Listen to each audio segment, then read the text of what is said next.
நேற்று ஈவினிங் பார்த்திங்கன்னா காலிஃப்ளவர் நாற்று மாமா எடுத்துகிட்டு வந்திருந்தார். சரி நாற்று நட்டி முடிச்சிடலாம் அப்படின்னு சொல்லிட்டு 3:30க்கே ஆரம்பித்தேங்க. அப்படி இப்படின்னு பார்த்திங்கன்னா நைட்டு 6:45 ஆயிடுச்சு. சரி இந்நேரத்துக்கு மேலே டின்னர் என்ன பண்ணுறது அப்படின்னு சொல்லிட்டு சந்தக பாக்கெட் வாங்கிட்டு வர சொன்னேங்க.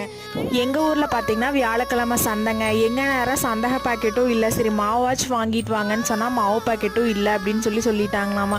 சரி வாங்க வேறு ஏதாச்சும் பண்ணிக்கலாம் அப்படின்னு சொன்னேன். அப்புறம் அவரே புரோட்டா வாங்கிட்டு வரட்டா அப்படின்னு சொல்லி கேட்டாருங்க. என்னடா இது அதிசயமாக இருக்குது அப்படின்னு நம்ம சான்ஸ் விடுவாங்களா, சரி வாங்கிட்டு வாங்க அப்படின்னு சொல்லியாச்சு. என்ன புரோட்டா வேணும்னு கேட்டார். எங்களுக்கு பெருசாக எதுவும் சாப்பிட்ணுன்னு தோணலை, அதனால் சாதா புரோட்டாவே வாங்கிட்டு வர சொல்லியாச்சுங்க. குழந்தையா பார்த்திங்கன்னா ஐஸ்கிரீம் வேணும் அப்படின்னு சொல்லியிருந்தாங்க. சரின்னு சொல்லிட்டு புரோட்டாவும் ஐஸ்கிரீமும் வந்து வாங்கிட்டு வர சொல்லியிருந்தோம். நடுமாமா பார்த்திங்கன்னா அதுக்குள்ளே தயிர் சேமியாவும் வாங்கிட்டு வந்துட்டாங்க. சரி அப்படின்னு சொல்லிட்டு வீட்டில் இருந்த குலோப் ஜாமுனும் வச்சு டின்னரை சிறப்பாக முடிச்சாச்சுங்க. எல்லாத்தையும் சாப்பிட்டு முடிச்சுட்டு ஐஸ்கிரீம் சாப்பிட்லாம் அப்படின்னு ஓப்பன் பண்ணால் நைட்டு பண்ணி வேணான்ட்டாங்க.